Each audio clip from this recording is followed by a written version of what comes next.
It is 1936, and the political atmosphere in Western Europe is beginning to catch more and more heat. There's much to attract one's attention in these times, but Solol's attention is completely occupied by a single person. Solol is the assistant to the Secretary General of the League of Nations, based in Geneva, Switzerland.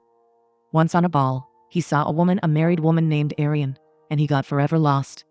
In the next scene, we learn that Adrien, the husband of that woman, works under Solol.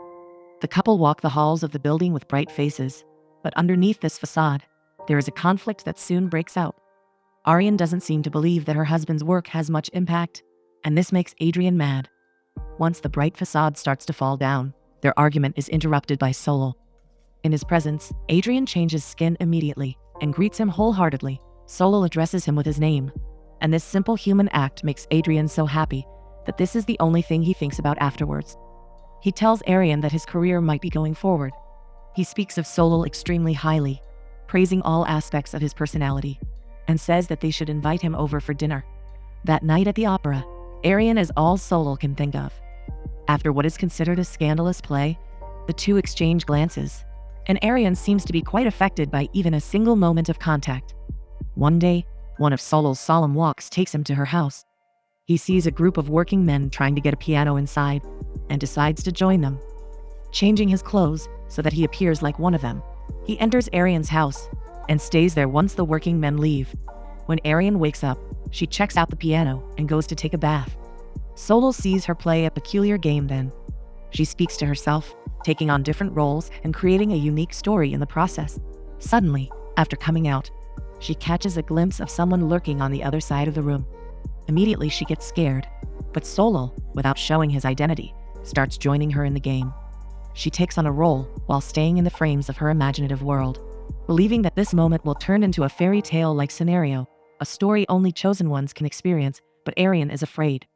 Even though she already understands who he is, she throws the first thing that meets her hand at the pervert, and Solol, bitter that his plan didn't work out, exits through the balcony. Ariane tries to go after him, but in this exact moment, Adrien enters her room and informs her that his boss is invited over for dinner this evening. When the time comes for his arrival, however, he doesn't show up. Adrien is humiliated and troubled by this, and after what happened earlier, Ariane decides to call him and hear his excuse. Meanwhile, though, Solol is spending time with his mistress, so he has no intention to answer.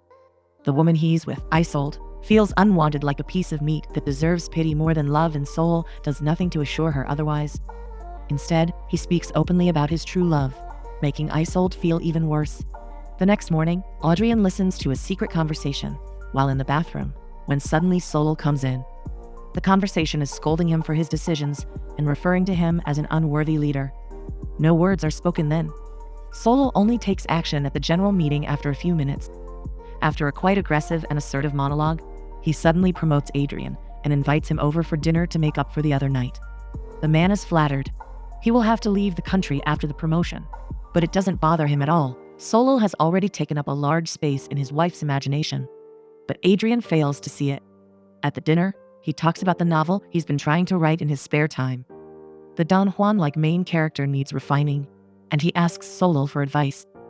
The answer that he receives contains countless indications about Solol's true motives for sending him away. He crams most of the meaning of his words between the lines, expressing undercover that he is haunted by the love of Ariane. But Adrien seems to understand only the surface of his words. Ariane, on the other hand, reaches down to the meaning of Solol's words perfectly. The host then manages to get Adrien outside and seizes the opportunity to tell Ariane something unexpected. He threatens her that if, in 1 hour, she is not on her knees, he will promote her husband to head of section. Adrien comes back then, having no idea that infidelity has crept into his relationship. He stays ignorant of this fact throughout the next hour, as the trio treads around the building where the ball is taking place. Solol speaks about the 5 stages of seduction, and again, his words are filled with underlying implication. Still, Adrien leaves the station quite calmly in the next scene. He doesn't take his wife with him, believing that the station at this time isn't a place for women. He tells her to go home with a separate cab and drives away, leaving his wife with a real-life Don Juan.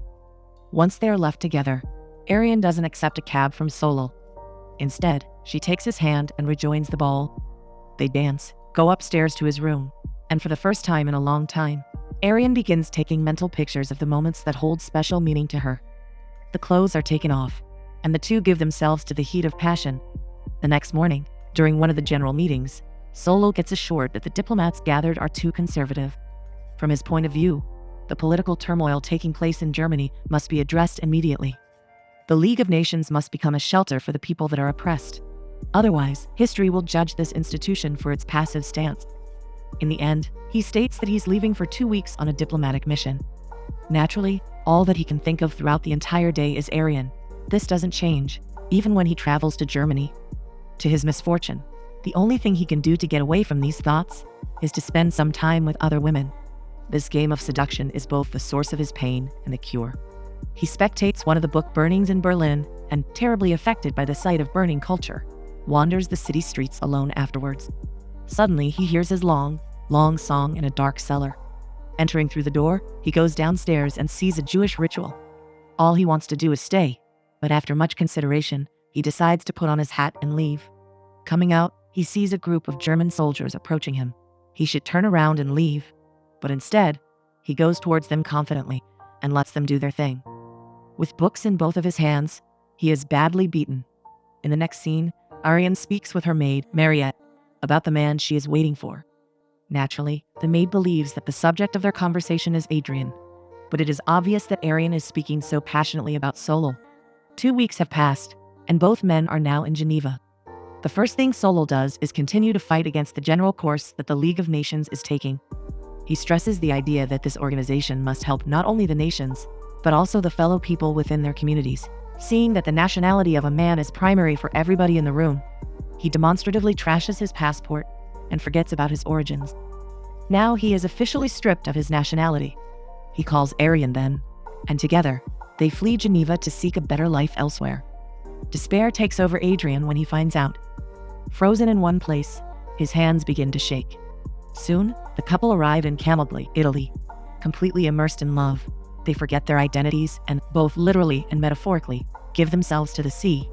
Soon, Solo begins to show a tendency towards fear. The seduction is over, and the indifference is creeping up on him. This is probably why he feels an urge to sleep elsewhere during their first nights in Italy. Arian is surprised and frustrated. She waits for the phone until the next morning, when Solo rings her, and the two go out on the beach again. The time spent has a fairy tale-like quality to it. Everything seems to be perfect. Nothing appears to have enough force to stain this paradise.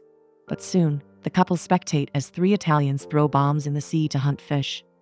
The harshness of the time in which they live reminds Solo, and the expressions on his face change. Still, Arian tries her best to draw him back into their paradise, but her efforts are in vain. She praises his appearance, which worsens her situation. Solo doesn't want her to be with him because of his looks, or because of his special prowess in seduction. All of it is a facade that gets him women, and Solo doesn't want Arian to be the one attracted by his facade as well. His whole life, he's been longing for the relationship that stands on solid ground, that emerges from the depths of his personality. And since the love he feels for Arian is real, he wants her to know him and fall in love with parts of him that are below the surface. Reflecting on this, Arian gives him a special present in the next scene. It is a record player and an album of music that is connected to Solo's roots. With this, she shows interest in his origins and learns that Solo feels like a man forsaken by God. Just like his fellow people, he is doomed to suffer, and as it seems to him, nothing can get in the way of this dark fate. After this, their relationship goes to a different level. In the next scene, the couple go to a movie screening and watch the Nazi propaganda take flight. Dark thoughts begin to ravage Solo's mind, and seeing even his love laugh along with other people, he becomes furious. His paradise, his perfect love, is stained once more. That night, after a big fight, Arian returns to their hotel room alone and finds a maid tidying up the room. Solo's stained shirt is lying on the bed. When Arian checks it out, she finds a political letter in its heart pocket, with which Solo tried to sabotage his career in the League of Nations. She returns the letter to its original place and goes outside on the balcony to see Solo treading the shore alone. The waves seem to somewhat soothe his dark thoughts. After returning home, he wakes Ariana up and suggests that they buy a house together. Naturally, the girl is over the moon to hear this idea. Soon, they will purchase their new home in Stresa. It is a wonderful place, with beautiful sights and wonderful space. And so, even though their relationship has suffered a few blows lately, the two manage to emerge out of this crisis stronger than ever. Everything seems perfect, and Arian starts planning the design of the house when she hears sudden news. Solol is going back to Geneva.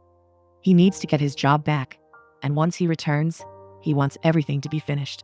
Mariette comes to live with them then, and after a sad goodbye, the couple start living apart. The first thing Solol does after arriving in Geneva is rekindle his relationship with Isolde. As it seems, the reason for his coming to Geneva was fear. He is afraid that eventually he will get bored of Arian, and by creating distance, he endeavors to artificially strengthen the love he feels for her. At the League of Nations headquarters in the next scene, Solol runs into his rival. He and Adrian say nothing to each other and speak only with their eyes. Solol then tries to get back his papers, but while talking with one of the officials, he learns that, due to his latest actions and, more importantly, due to a certain letter from within the organization, his nationality has been revoked. He has no permit to stay in Geneva now, and he must get temporary permission for residency if he wants to keep living there. Solol knew that this would happen. He likes to be a man with no nationality, with nothing holding him back. Deciding that this is the way he wants to live, he gets back to Arian in the next scene and shares his thoughts with his love. In this moment, all that matters is their relationship. The passion that has been growing throughout the whole time of their living apart is so enormous that he gets into the tub with her fully clothed. The house seems to have been designed perfectly. All seems well, but as always, total insecurity creeps up on Solol very soon. It all explodes out of him one evening, when Arian pitches in the idea to go to a party next door. It would be fun to meet other people. Solol's rage takes over his entire mind.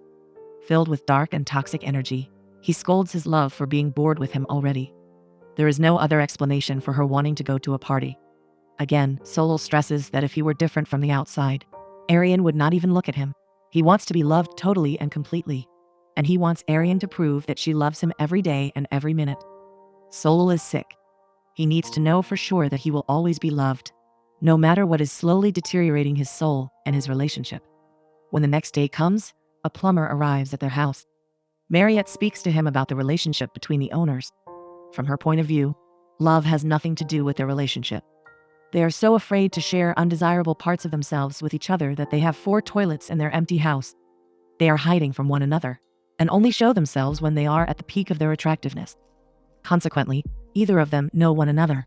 Funny enough, Mariette doesn't know that throughout the first half of her monologue, Arian is standing right behind her, listening as her relationship is judged from the outside.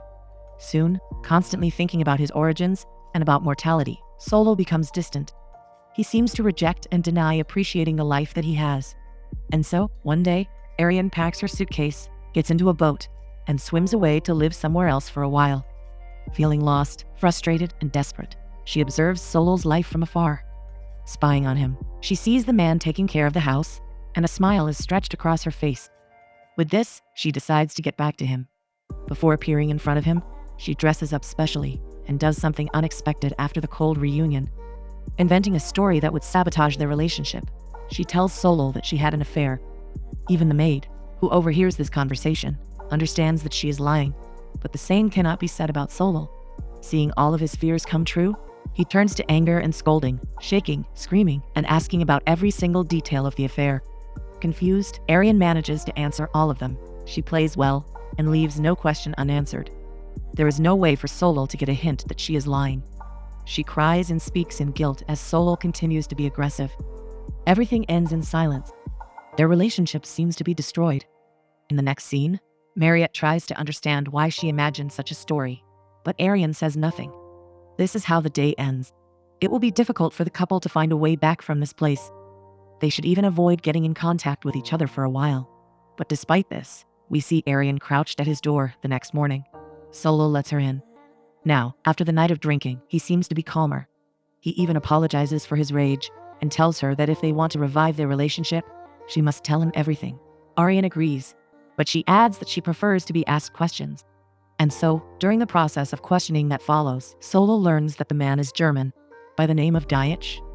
The situation seems calm, and Solol seems relatively collected, until he asks how many other men she had an affair with. Arian takes this question seriously, and soon the screeching begins. Just like last night, Solol's mind gets completely blinded by the rage, and he begins using force on Arian. Gradually, his consciousness becomes more and more murky, until Arian finds herself in a dangerous situation. She realizes that her health is in danger and runs away. Unfortunately, she is not quick enough. Solol catches up to her at the stairs, rips at her clothes, and humiliates her using force. The next morning, he falls to his knees and asks for forgiveness for his actions, promising that he will never hurt her again. He even has an idea about how to get out of this ditch that they are in. He proposes to go to Turin, and unusually delighted by this offer, Arian embraces him and agrees to go.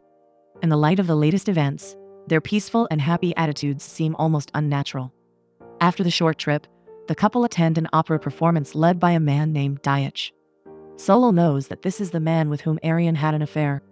He steps at his love, trying to express the disappointment and resentment he feels towards her again, and Arian tries to avert her eyes from his gaze. In the end, to end this suffering, she walks away from the hall. Solol is left alone in the face of his rival. This is the man who reminds him of all of his insecurities and fears. He feels as if he will never be worthy of true love.